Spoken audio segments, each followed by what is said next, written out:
కన్యక యొద్దకు దేవుని చేత పంపబడెను. ఆ కన్యక పేరు మరియా. ఆ దూత లోపలికి వచ్చి ఆమెను చూచి, దయాప్రాప్తురాలా, నీకు శుభము, ప్రభువు నీకు తోడై ఉన్నాడని చెప్పాను. చాలండి. ఇదేంటి అమ్మగారు క్రిస్మస్ అయిపోయిందిగా క్రిస్మస్ వాక్యం చెప్తుంది అనుకుంటున్నారేమో. మీకు ఇది క్రిస్మస్ వాక్యం కాదు, మంచి దేవుని మాట. జాగ్రత్తగా విందాము. ఇక్కడ సంభవం ఏంటి? ఆ ఊరి పేరు చెప్పారా? నెల చెప్పారా? ఊరి పేరు చెప్పారు, ఆ మనిషి పేరు చెప్పారు, ఆ నెల కూడా చెప్పారు. ఇప్పుడు వాళ్ళ వంశం కూడా చెప్పారు. ఎవరికి ప్రమాణం చేయబడిందో ఆమె అది కూడా చెప్పారు. ఇప్పుడు ఆమె ఏం చేస్తుంది? ఆవిడకి ప్రధానం అయిందంటే ఎంగేజ్మెంట్ అయిపోయింది. ఇక ఎంగేజ్మెంట్ అయిపోయిన స్త్రీలు ఏమని ప్రార్థన చేస్తారు? ప్రభా, వివాహాన్ని ఘనంగా జరిగించేసేయా అని ప్రార్థన చేస్తారు. అలాగే ప్రార్థన చేసుకుంటూ ఉండేమో మరియా. ఇప్పుడు ఆవిడ దగ్గరికి ఎవరు వచ్చారు? దేవదూత వచ్చింది. దేవదూత వచ్చి ఏమని చెప్తుంది? దయాప్రాప్తురాలా, నీకు శుభము అని చెప్తుంది. మీకు మరియా ఏమని ఎక్స్పెక్ట్ చేసేది చెప్పండి?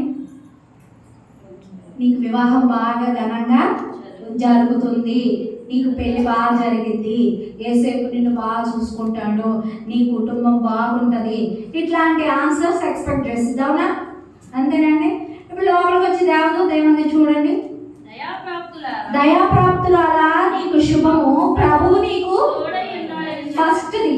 ప్రభువు ఏమున్నాడంటే ఆమెకు తోడై ఉన్నాడు. అంటే ఆహా, ఇంకా ఆనందించి ఉంటది. మా అమ్మోళ్ళు కట్నం ఇవ్వడానికి బాధపడుతున్నారు, కట్నం డబ్బులు ఇచ్చేస్తాడేమో యేసయ్య, పెళ్లి విందుకి ఏర్పాట్లు చేయడానికి బాధపడుతున్నారు, యేసయ్య అవన్నీ ఇచ్చేస్తాడు అనుకుంటున్నాడు. మనం కూడా అలాగే అనుకుంటాం. మనం ఏదైనా విషయం గురించి ప్రార్థించినప్పుడు, దేవుని దగ్గర నుంచి ఏదైనా మాట మనకు వచ్చినప్పుడు, ఆహా, ఈ వాక్యాన్ని నెరవేర్చడానికి యేసయ్య ఈ వాగ్దానం నాకు ఇచ్చాడు అనుకుంటాం మనం. కానీ వాగ్దానము ఆయనకి ఇష్టమైనట్టు ఉంటుంది, మనకి ఇష్టమైనట్టు కాదు. ఆన్సర్స్ ఆయనకి ఇష్టమైనట్టు ఉంటాయి, మనకి ఇష్టమైనట్టు కాదు. ఇక్కడ మరీ అనుకుండొచ్చు, నాకు శుభం ఉంది, నాకు ప్రభు తోడై ఉన్నాడు, నాకేదో గొప్ప మేలు జరగబోతుంది అనుకుంది. ఆవిడికి జరుగుతున్న మేలు ఏంటి చూడండి. 30వ వచనం, మరియా భయపడకము, దేవుని వలన నీవు కృప పొందితివి. మొదటిది ఏముంది? తోడై ఉన్నాడు. రెండు ఏమొచ్చింది? వాక్యం ఆవిడికి కృప పొందితివి. ఈ రెండు పట్టుకుని ఆవిడికి ఆనందానికి అవధులు ఉంటాయా? దేవుడే సాక్షాత్తు ఒక దేవదూత వచ్చి ప్రభు నీకు తోడై ఉన్నాడని చెప్తుంది. రెండవది, నువ్వు దేవునిలో కృప పొందావని చెప్తుంది. నీకు ఆనందానికి అవధులు ఉంటాయా? అసలు బ్లెస్డ్, అసలు మంచి వర్డ్ వచ్చింది, నాకు ఈ సంవత్సరం అంతా దేవుడు కాపుదలు కాస్తాడు అనుకుంటాం. అంతేనండి.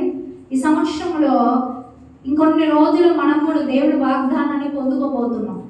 దేవుడి నుంచి ఒక మంచి మాటకి నేను సిద్ధపడాలి. దేవుడి నుంచి వాగ్దానం ఏది నిరర్థకం కాదు. ఒక్క వాగ్దానం కూడా నిరర్థకం కానేరదు. మనల్ని మనం సిద్ధపరచుకోవాలి. ఏదో ఆ నిమిషంలో కళ్ళు మూసుకుని తీసామా అని కాదు. కళ్ళు మూసుకుని తీసుకునే మాటలు కాదు వేసే మాటలు. అఫ్కోర్స్ అలా కూడా దేవుడు మాట్లాడవచ్చు, కానీ తెలిసిన మనం సిద్ధపడి దేవుని వాగ్దానాన్ని పొందుకోవాలి. ఆవిడ కృప పొందింది, ప్రభు ఆమెకు తోడై ఉన్నాడు. ఏమి తోడో చూద్దాం చూడండి. ఇదిగో నీవు గర్భము ధరించి కుమారుని కని ఆయనకు యేసు అని పేరు పెట్టు. అసలు ఎవరైనా ఎక్స్పెక్ట్ చేస్తారండి? పెళ్లి కోసం ప్రార్థన చేస్తే గర్భం వచ్చింది అన్నాడు దేవుడు. ఈరోజు నువ్వు అనుకోవచ్చు, నాకు 1వ తారీఖు 2024 జనవరి 1వ తారీఖు ఏం వాగ్దానం చేసుకున్నావు గుర్తులేదు, మర్చిపోయాం. ఎందుకంటే అది మనకి ఇష్టమైంది కాదు. మనకి ఇష్టమైంది అనుకోండి దాచిపెట్టుకుంటాం. మనం ఏదైనా అడిగామనుకోండి, ఎస్ఐ అప్పులు తీర్చాయా అని అడిగినప్పుడు, నీవు అప్పించువాడుగా ఉండవు, అప్పు చేయవాడుగా ఉండవు, అప్పించువాడుగా ఉంటావు అన్నాం అనుకోండి, అసలు దాన్ని దాచుకునే ప్రభు వాగ్దానం చేశాడు, మంచి వాగ్దానం ఇచ్చాడు అని. అదే మనకి ఇష్టం లేని వాగ్దానం, మనకి నచ్చని వాగ్దానం అనుకోండి, ఏం చేస్తాం? మడిచేసి బైబిల్ పెట్టి మర్చిపోతాం. ఏసై మాటలు ఎప్పుడు నిరర్థకం కావు.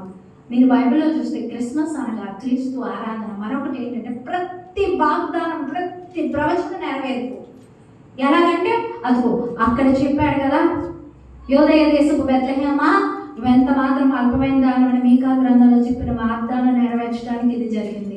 లేకపోతే బిలాము ప్రవచించినట్లు నక్షత్రం వచ్చింది, లేకపోతే ఐగుప్తు నుంచి నా కుమారుని పిలిచాడని వాక్యం ఉంది కదా, అది నెరవేర్చడానికి ఇది జరిగింది. ఒక్క వాగ్దానం కూడా నెరవేర్చకుండా యేసయ్య వెళ్ళాల.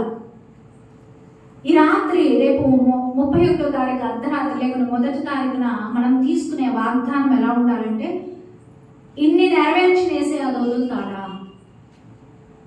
పట్టుకోవాలి యేసయ్య పాదాలు గట్టిగా. చాలా మంది వ్యక్తులు యేసయ్య దగ్గర నుంచి వాగ్దానం పొందుకున్నారు. ఆషామాష విషయం కాకండి. ఆయన తన వాగ్దానం నీకు ఆల్రెడీ సిద్ధపరిచాడు. నూతన సంవత్సరంలో దాన్ని నువ్వు గట్టిగా పట్టుకోవాలి. ఆ వాగ్దానం పొందుకోవడం అంటే మామూలు విషయమో కాదు. ప్రార్థించాలి, కనిపెట్టాలి. అయ్యా నాకు ఒక మంచి మాటతో నన్ను తృప్తిపరిచేలా, 1వ తారీఖు నేను వాగ్దానం తీసుకోబోతున్నా, ఆ వాగ్దానం నా జీవితంలో నెరవేర్చేసయ్యా. అయిన మాటలు ఏవి ఉట్టి మాటలు కాదు. మీరు చూసారు కదా, ఎక్కడ చూసినా ఏమని ఉంటుంది, మీరు అదిగో అప్పుడు ప్రవచనం చేసి చెప్పాడు కదా, యెషయా కన్య గర్భవతి అవుతుండేనే, అందుకే మరియమ్మ కన్యక గర్భవతి అని. అదిగో అక్కడ వాగ్దానం ఇక్కడ నెరవేరింది. కాబట్టి కొత్తగా కొత్త స్టోరీ లేదు. యేసయ్య పుట్టుక మొత్తం పాత నిబంధనలో ఉన్న వాగ్దానాలన్నీ ఏర్చి కూర్చి వాటిని నెరవేర్చుకుంటా వచ్చాడు ఆయన. ఒక్కడి కూడా కొత్తది కథ లేదు. అవునా అండి? ఒక్కడి కూడా కొత్త విషయం ఏం లేదు. ఈ మత్తయి సువార్త, లూకా సువార్తలో రాసిన యేసుకు జన్మదినం గురించి అదంతా కూడా అది అక్కడ వాగ్దానం అయింది, ఇక్కడ నెరవేర్పు జరిగింది. అక్కడ వాగ్దానం చెప్పాడు, ఇక్కడ నెరవేర్పు. స్త్రీ సంతానానికి నీకు వైరం ఉంటుందని ఆదికాండంలో చెప్పాడు, స్త్రీ సంతానం యేసు ప్రభు. అలా మాటలు నెరవేర్చుకుంటూ వచ్చాడు. కానీ ఎక్కడ కూడా ఫ్యాబ్రికేట్ చేసిన స్టోరీ కాదు, పుక్కిటి పురాణము కాదు. అలా మరి ఈ రోజున మనం ఏం చేయాలి? యేసయ్య వాగ్దానం ఇవ్వబోతున్నాడు. అయ్యా నాకు ఒక మంచి మాట నన్ను తృప్తిపరిచేసయ్యా, నేనేదో వచ్చాను వెళ్ళాను, ఆమె నన్ను హల్లెలూయా నా కళ్ళు మూసుకున్నా తీసేసుకున్నా కాదు. వాగ్దాన కూడిక, వాగ్దాన సందేశం, వాగ్దానం చాలా ప్రాముఖ్యమైనది. కొన్ని వేల సంవత్సరాల క్రితం ఆదికాండంలో చేసిన వాగ్దానము ఇక్కడ మత్తయి సువార్తలు నెరవేర్చిన దేవదూతలు చెప్తున్నాయి. యేసేపు కంగారు పడితే అంటాడు, భయపడకు, యెషయా గ్రంథంలో వాగ్దానం ఉంది కదా, కన్యక గర్భవైతే కుమారుని కానీ ఆయనకి ఇమ్మానుయేలు అని పేరు పెట్టుదురు, అందుకే ఈవిడ పుట్టింది అన్నాడు. మర్చిపోయాడు యేసయ్య. ఒక్క మాట ఆయన మర్చిపోయాడు. ప్రతి మాట ఆయన అక్కడ చెప్పాం కదా పాత నిబంధనలో, ఇక్కడ జరిగింది. అక్కడ చెప్పాం కదా, ఇప్పుడు జరిగింది అన్నాడు. మరి ఇప్పుడు మనం ఏమని కదా, అయ్యా నాకు 2025 1వ తారీఖున ఒక మంచి మాట ఇచ్చావు కదా, అది నెరవేర్చు, అది నా జీవితంలో జరగాలి యేసయ్య. అక్కడ జరిగించిన దేవుడు ఇప్పుడు జరిగించాడా? ఇప్పుడు జరిగించిన దేవుడు రేపు నీ జీవితంలో జరిగించాడా? హల్లెలూయా, హల్లెలూయా. చూడండి, ఇక్కడ మరియకి భయం వేసేసింది. ఇదేంటి నేను అడుగుతుంది వివాహం, నాకు చెప్తుంది గర్భం గురించి. ఎంత దారుణం చెప్పండి. పెళ్ళి కాని ఆవిడికి గర్భఫలం ఎంత తప్పు చెప్పటం. ఏమండి, పెళ్ళై గర్భం కోసం ఎదురు చూస్తున్న వాళ్ళకి నీకు పెళ్ళి అయిందంటే ఏమంటారు? నవ్వుతారు. లేదంటే పెళ్లి కాకుండానే ఆవిడని నువ్వు గర్భవతి అవుతామంటే ఆవిడ ఏమైపోయింది? కంగారు పడిపోయింది. తర్వాత ఏం చెప్తున్నాడు చూడమ్మా, ఆయన గొప్పవాడు, ఆవిడ నీ కుమారుడు కాదమ్మా మరియా, నీ కుమారుడు అనుకున్నావు, నీ కుమారుడు కాదు, ఆయన సర్వోన్నతుని కుమారుడు, ఆల్మైటీ సన్, సర్వోన్నతుని యొక్క కుమారుడు, నీ కుమారుడు కాదు. నీ గర్భం మాత్రమే ఉద్భవించడానికి ఉపయోగపడుతుంది అంతే అని ఆయన చెప్తా. ఆయన గొప్పతనాలు చెప్తుంది. ఆయన నీకు తోడై ఉన్నాడు, నువ్వు కృప పొందితివి, ఆయన గొప్పవాడు, ఆయన సర్వోన్నతుడి కుమారుడివి అని చెప్పి 4 విషయాలు చెప్పింది దేవుడి గురించి. అప్పుడు కూడా ఆవిడ ఏమంటుంది చూడండి, తర్వాత ఏమంటే, ప్రభు అయిన దేవుడు ఆయన తండ్రి అయిన దావీదు సింహాసనమును ఆయనకి ఇచ్చును, యుగ యుగములు ఏలును, ఆయన రాజ్యము అంతము లేనిదై. చాలా మాటలు చెప్పారు. మరియా నీకు పుట్టబోకు శిశువు మామూలు వ్యక్తి కాదు, సర్వోన్నతుడు కుమారుడు, గొప్పవాడు, ఆయన రాజ్యానికి అంతము లేదు, ఆయన యుగ యుగములు ఏలతాడు, అది ఇది అన్ని చెప్పినా ఆవిడకి ఏమెక్కట్లా, ఒక్కటి కూడా మైండ్కి ఎక్కలా. ఆయన నీకు తోడై ఉన్నాడు అన్నారు, ఆయన కృప నీకు తోడుగా ఉందన్నారు, సర్వోన్నతుడు కుమారుడు అన్నాడు, ఆయన రాజ్యం తరతరములు ఉండునని చెప్పారు, ఆయన యుగ యుగములు ఏలతాడని చెప్పి ఇవేం ఎక్కలా. ఆవిడకి ఏమెక్కింది చూద్దాం చూడండి. అందుకు మరియా ఏమర్థమైంది ఏమైంది ఆవిడకి? ఇవన్నీ బాగానే ఉన్నాయి కానీ ఫస్ట్ అసలు నేను పురుషుని ఎరగను దాన్ని, నాకు ఇది ఎలా జరుగుతుంది? అర్థమవుతుందండి? నాకు ఎలా? ఈరోజు నీకు కూడా ఉండొచ్చు, నాకు ఏసై ప్రామిస్ చేశాడు కానీ నా పరిస్థితులు ఏమి నాకు ఇష్టంగా లేవే, నా చుట్టూ ఉన్న పరిస్థితులు నాకు అనుకూలంగా లేవు, ఎలా జరిగింది? నాకు ఈ వాగ్దానం ఎలా నెరవేరుతుంది? ఏసై చేసిన ఈ ప్రామిస్ నాకు ఎట్లాగా నెరవేరుతుంది? ఎలా జరుగుతుంది? నాకు ఎలా జరుగుతుంది? నాకు ఎలా ఈ అప్పుల నుంచి నేను ఎలా విడుదల పొందుతాను? ఎలా ఈ రోగం నన్ను విడిచిపోతుంది? ఎలా ఈ అనారోగ్యంతో నేను ఎన్ని సంవత్సరాలు బాధపడాలి? ఎలా నా జీవితం బాగుపడేది? ఎలా నా కుటుంబం బాగుపడేది? ఎలా నాకు మనశ్శాంతి ఎలా వస్తుంది? నా యొక్క సమస్యలు ఎలా తీరుతాయి? నా కుటుంబం ఎలా కలిసి ఉంటుంది? నా కుటుంబంలో నీ కలతలు ఎలా తీరుతాయి? నా కుటుంబంలో పలానా వ్యక్తి ఎలా మారుతుంది? ఇవన్నీ ఉంటాయి, ప్రతి ఒక్కరు ఉంటాయి. ఎలా అనే ప్రశ్న, ఎలా జరిగింది అని ప్రతి ఒక్కరికి ఉంటుంది. చెప్తున్న నేనైనా వింటున్న మీకైనా సరే అనుమానం ఉంటుంది. అప్పుడు దేవుడు చెప్పిన మాట ఏంటో చూద్దాం. చూడండి, మొదటిది ఏంటండి? ఏమొస్తుంది మన మీదకి? పరిశుద్ధాత్మ నీ మీదకి వచ్చును. నీ మీదకి నా మీదకి రాత్రి దేవుని పరిశుద్ధాత్మ వచ్చును దాకా. ఆమేన్. గట్టిగా చెప్తామా? దేవుని ఆత్మ మనలోకి రావాలి. పరిశుద్ధాత్మ నీ మీదకి వచ్చినప్పుడు ఒక్కొక్కటిగా ఆయన చేసిన ప్రతి ప్రామిస్, ప్రతి వాగ్దానం నెరవేర్చుకుంటూ వేసై వెళ్తాడు. ఆయన ఆత్మ నీతో ఉండాలి, ఆయన నీతో ఉండాలి, నీలో ఉండాలి, నీ ఇంట్లో ఉండాలి, నీ కుటుంబంలో నివసించాలి. ఆయన నువ్వు ఆహ్వానించాలి, నువ్వు పిలవాలి, ఆయన్ను అక్కున చేర్చుకోవాలి. నిన్ను ఆయన చేర్చుకోవాలంటే నువ్వు ఆయన ఆహ్వానించాలి. చాలామంది చర్చిలో మంచిగా వాక్యాలు వింటారు, యూట్యూబ్లో వింటారు, ఆన్లైన్లో వింటారు. వినేసి అక్కడికక్కడే వదిలేసి మనం మాత్రం వెళ్తాం, వాక్యాన్ని తీసుకెళ్ళాము, మనం మాత్రమే ఇంటికి వెళ్తాం. మన అదే బాధలు, అదే కష్టాలు, అదే వ్యాధులు, అదే అశాంతితో మనం మాత్రం ఇంటికి వెళ్ళిపోతాము. ఆయన మాత్రం ఇక్కడ. ఆయన నిన్ను ఓదారుస్తాడు, ఆయన నీకు తోడై ఉన్నాడు, ఆయన నీకు కృపించేవాడు. ఆయన రాజ్యం అంతములేనిది, ఆయన కృప తరతరములుండును, ఆయన తరతరములు ఏలువాడు. అన్నీ మర్చిపోతాం. నా పరిస్థితులు ఏం బాగాలేదు కదా, నాకు ఎలా జరుగుతాయి అన్న. మరియమ్మ గారికి ఎన్ని ప్రామిసెస్ చేశాడు దేవుడు. నీ పుట్టుకోసి మామూలుడు కాదమ్మా, గొప్పవాడమ్మా. సరే గొప్పవాడు అయితే అయ్యాడు కానీ నాకు అసలు పురుషుడే అడగను కదా, నాకు ఇది ఎలా జరిగింది? ఈ రాత్రి నువ్వేం వాగ్దానం తీసుకోబోతున్నావు నాకు తెలియదు. సిద్ధపడుతున్నావా? కనిపెడుతున్నావా ఏసై దగ్గర? ఆ అంత్యకాల దినముల్లో సంవత్సరం అనే దయాకిరీటాన్ని పొందుకోవటం అంటే సామాన్య విషయం కాదు. అది ఇవ్వకుండా అపవాది ఎంత మందిని మట్టి కల్పిస్తున్నాడో. మొన్న ఈ మధ్య నేను వెళ్తుంటే, ఈ మధ్య మీటింగ్స్కి ఎక్కువ వెళ్తూ ఉండగా దారి పొడుగుతున్న ఒక్క రోజైనా నేను చాలామంది 108 వాహనాలు కానీ ఈ యొక్క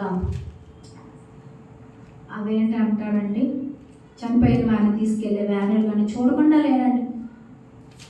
ఎంత భయం వేస్తుందో నాకు అవన్నీ చూసినప్పుడు. అంత్యకాలంలో దుష్టుడు ఏం చేస్తాడు తెలుసా? మన 2025కి పంపకూడదని వాడి ప్లాన్. ఇష్టపడ్డు దయా కిరీటం, అది it's not a normal thing, సామాన్య విషయం కాదు. సంవత్సరం అనే దయా కిరీటం నీకు ధరింపజేయాలి, నీ కుటుంబానికి ధరింపజేయాలంటే ఆయన కృప కావాలి మనకి. కిరీటం ఊరికే వస్తుందా?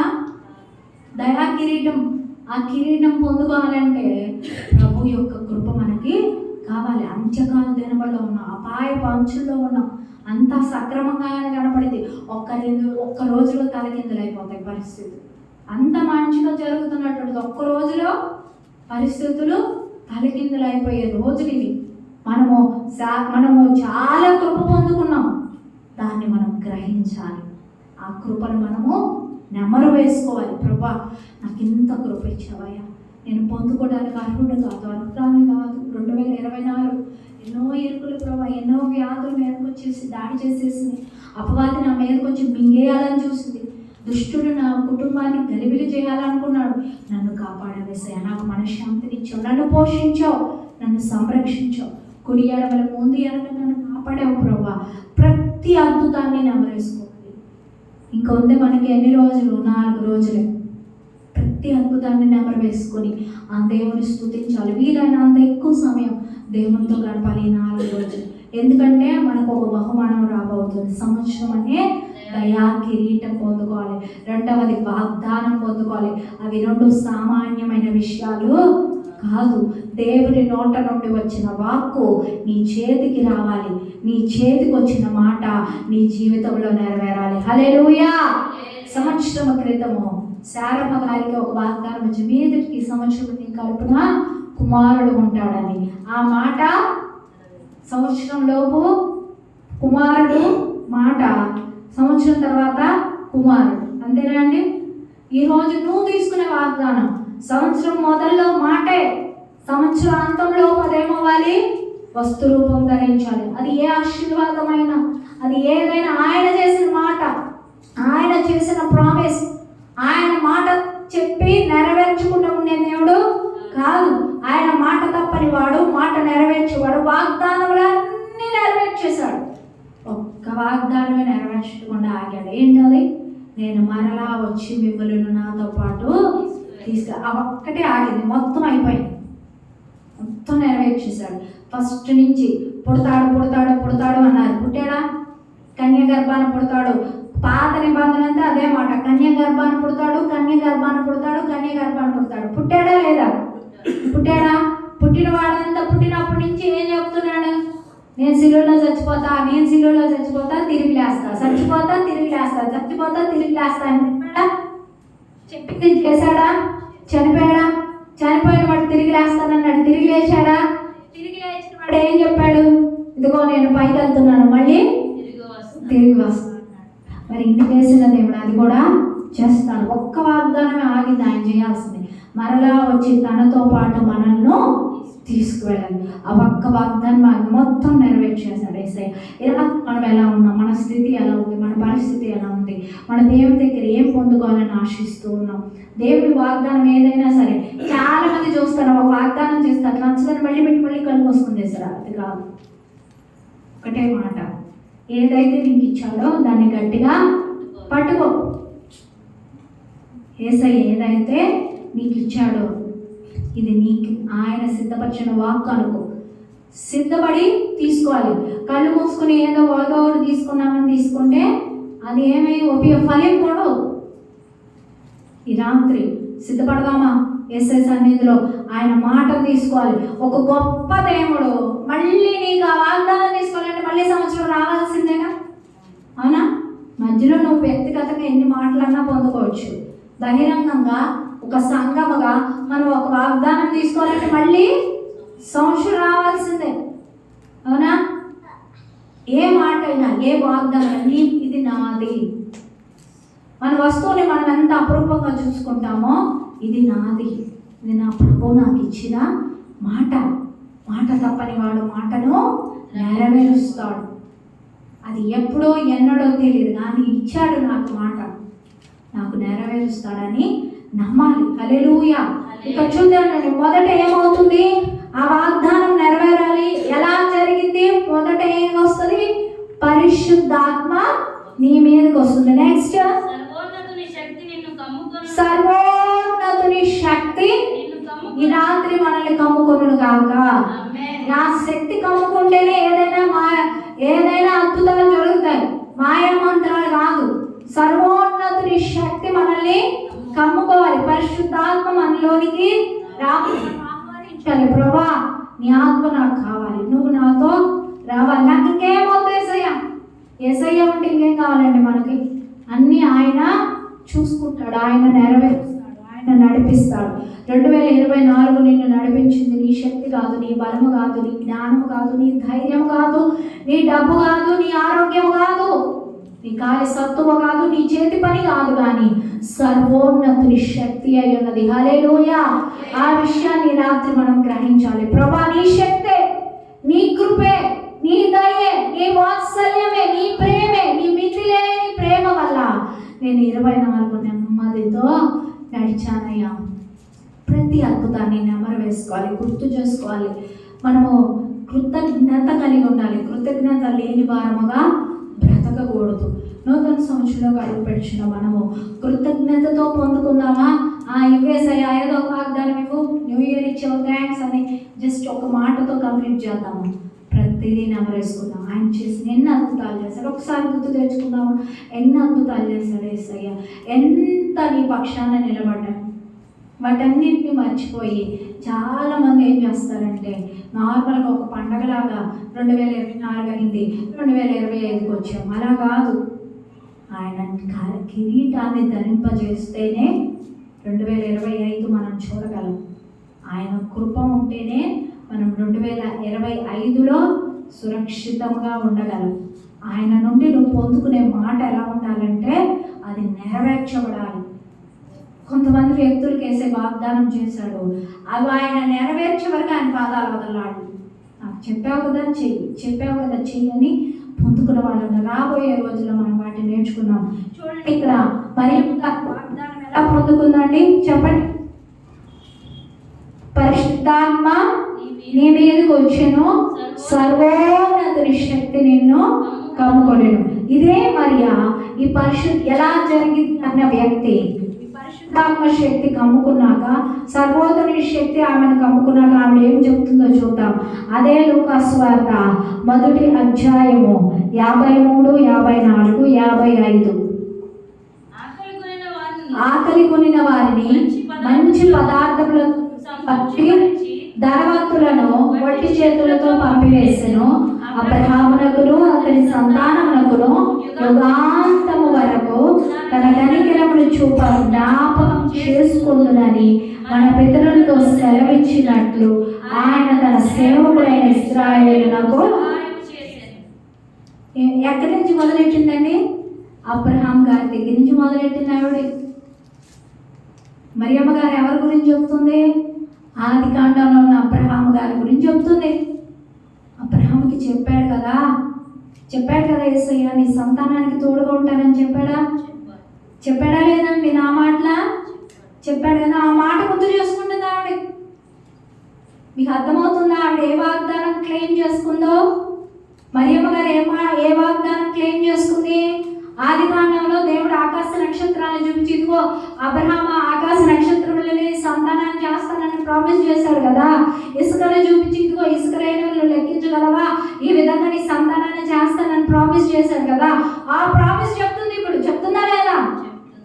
నా మాటలా మీరు చదివారు. అబ్రహాముకు అతని సంతానమునకు ఆయన సెలవిచ్చినట్లు యుగముల వరకు యుగములు ఆయన కృప చూపిస్తున్నాడు అంటుంది. ఎంత అద్భుతంగా చూడండి. ఎప్పుడు వాగ్దానం ఎన్ని వేల సంవత్సరాల తర్వాత క్లెయిమ్ చేసుకుంటున్నాడు.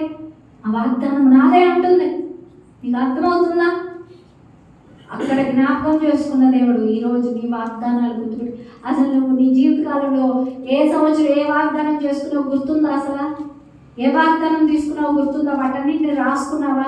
ఉంటే కనుక గుర్తుంటే వాటన్నింటిని రాసుకుని వాటి మీద చేయి వేసి ప్రార్థించండి. ప్రభా నాకు పలానా సంవత్సరం ప్రామిస్ చేసావు, పలానా సంవత్సరం వాగ్దానం చేసావు, వాటిని నెరవేర్చేసే అని అడగండి.